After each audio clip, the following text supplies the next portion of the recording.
이번 시간에는 콩두에 대해서 한자어에 대해서 설명을 해보겠습니다. 4급에 해당되고요.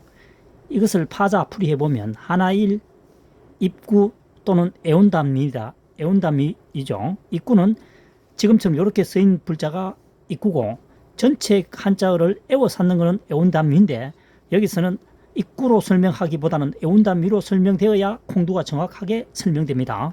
그래서 하나일, 애운담미, 머리 두죠.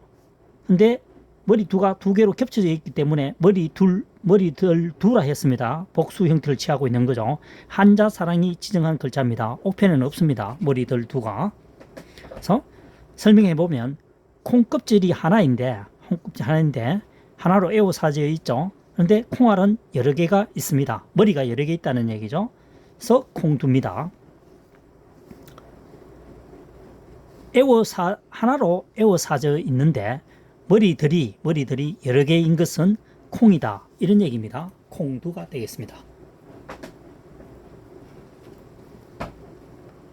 여기에 파생되어지는 한자어 예도례, 법식례죠. 설명해 보겠습니다. 지금 설명하고 있는 것은 2023년 현재 시점에서 한자어를 풀이 학습하는 것입니다.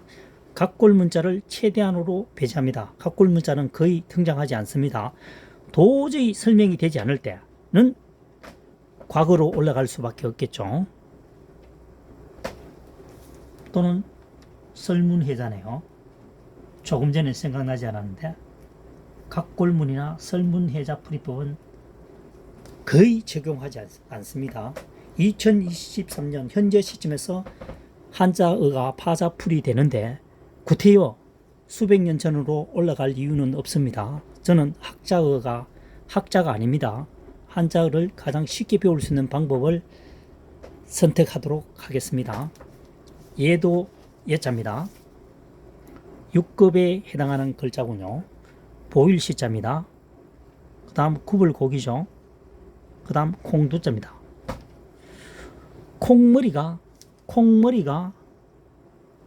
굽게 구부려져 있는 것처럼 보이는 것은 예의를 갖추는 것처럼 보인다. 예도례가 되겠습니다. 무슨 얘기냐면은 콩이 머리가 약간 이렇게 구부려져 있죠. 그 얘기입니다. 콩머리, 요 부분이 콩머리죠.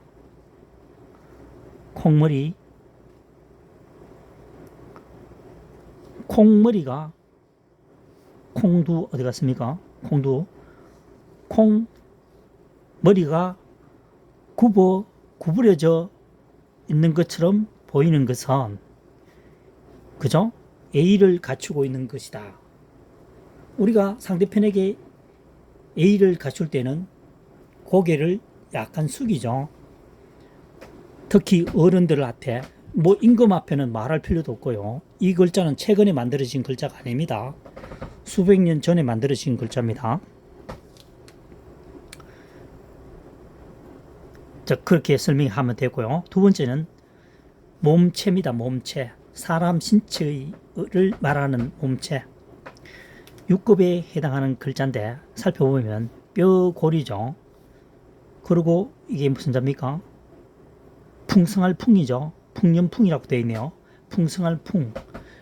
뼈로 구성되어 있고 뭡니까? 풍성한 것은 뭡니까?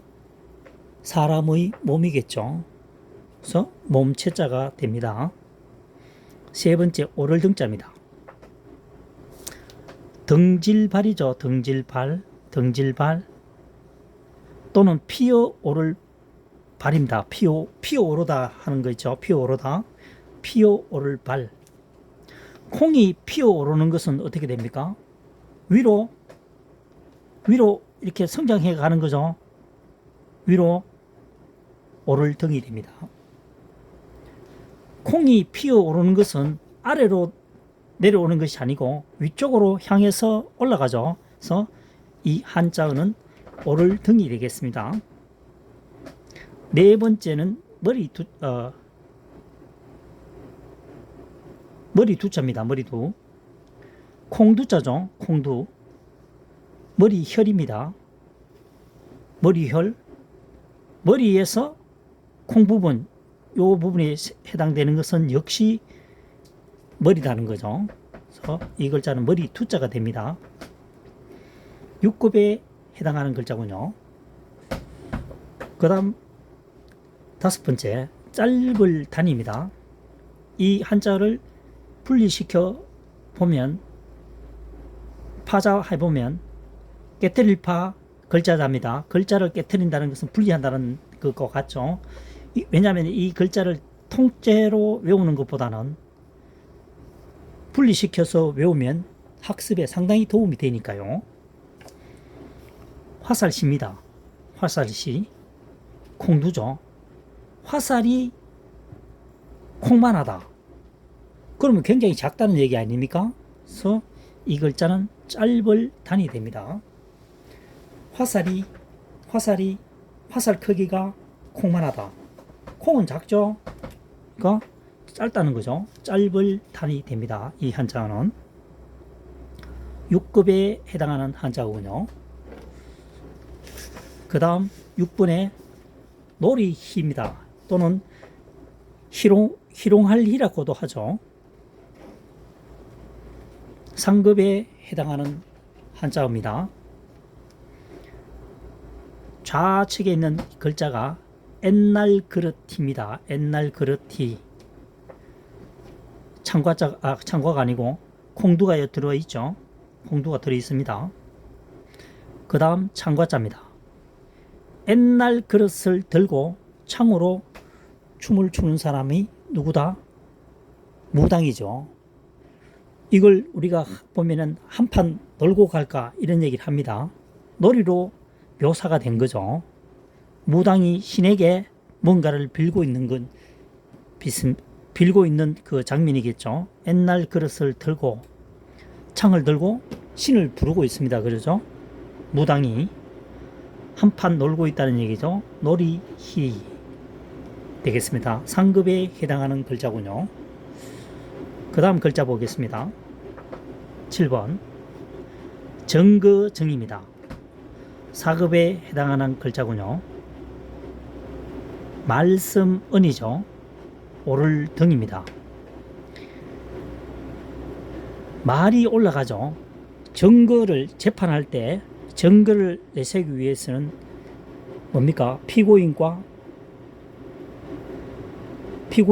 뭐죠? 반대편 갑자기 생각이 나지 않는데 여하튼 말을 해야 되겠죠.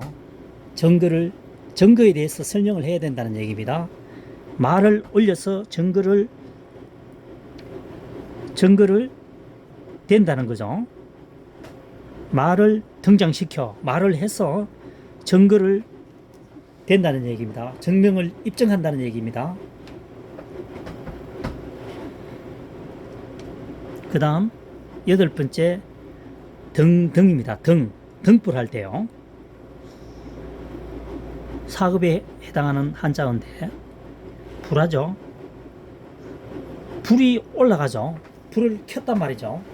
불을 켜니까 등구시를 제대로 하는 거죠. 그래서 등이 되겠습니다. 불이 올라가서 불혼이 밝혀지니까 등의 구시를 제대로 하는 거죠. 등이 되겠습니다. 9번째 어찌 기자입니다. 콩두자죠. 매산자입니다. 콩두자는 제기두자라고도 합니다. 제사 지낼 때 사용하는 그릇을 제기라고 하죠. 산 아래에 제기를 들고 있거나 아니면 산 아래에서 제사를 지내고 있는 거죠. 어찌 그럴까? 궁금하겠죠, 당연히. 옛날에는 이 한자어를 만들 당시에는 구경거리가 거의 없습니다. 컴퓨터, 게임기 전혀 없습니다. 눈으로 보이는 것은 주로 무당들 재올리는 거, 대부분 그것 외에는 놀이시설이 거의 없었습니다. 그래서 산 아래에 제기를 가지고 제사를 지내는 장면을 보고 사람들이 왜 저 제사를 지내는가 이렇게 궁금해 합니다. 그래서 어찌 기자가 되겠습니다. 10번째, 하나일입니다. 통상적으로 보면 하나일은 이게 하나일이죠. 이 하나일은 이 하나일 대신에 숫자에 많이 씁니다. 숫자 금액을 표시할 때 이 하나일은 보십시오. 하나일을 고치면은 뭐 10이 될 수도 있고 7, 7이 될 수도 있고 여하튼 글자를 변형할 수가 있다는 거죠. 그러면 금액이 일자가 하나 아래로 꺾으면 10배가 되고 니은이 돼버리면 7배가 되는 이 엄청난 현상이 일어나기 때문에 이것을 방지하기 위해서 주로 금액에 표시하는 하나일이 되겠습니다. 이 글자는 선비사입니다. 그 다음 덮을맥이죠. 그 다음 요 안쪽에 있는 것이 콩입니다. 어떻게 됩니까? 선비가 덮어놓은 콩 하나에 무슨 비밀이 있겠죠? 아니면은 콩 하나가 선비가 콩을 덮을 정도 같으면은 분명히 그 콩은 하나의 서임새가 있다는 얘기죠. 소중하게 쓰인다는 거죠. 그래서 하나일이 되겠습니다. 마지막으로 말글징입니다. 말글징 1급에 해당하는 글자군요. 물수변입니다. 물수변. 좌측에 있는 글자가 붓으로 쓰일 때는 변이라고 합니다. 물수변이죠. 우리가 알고 있는 물수는 이렇게 쓰죠. 이 물수가 좌측에 물수로 쓰는 경우는 못 봤죠. 변으로 쓰일 때는 점 2개 찍고 뭡니까 이게 비침별 한다는 거죠. 그래서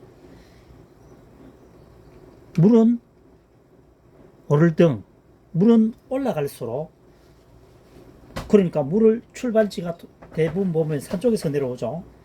물을 올라갈수록 산 쪽으로 올라갈수록 물은 깨끗하고 맑다는 얘기입니다. 그래서 이 글자는 맑을징자가 되겠습니다.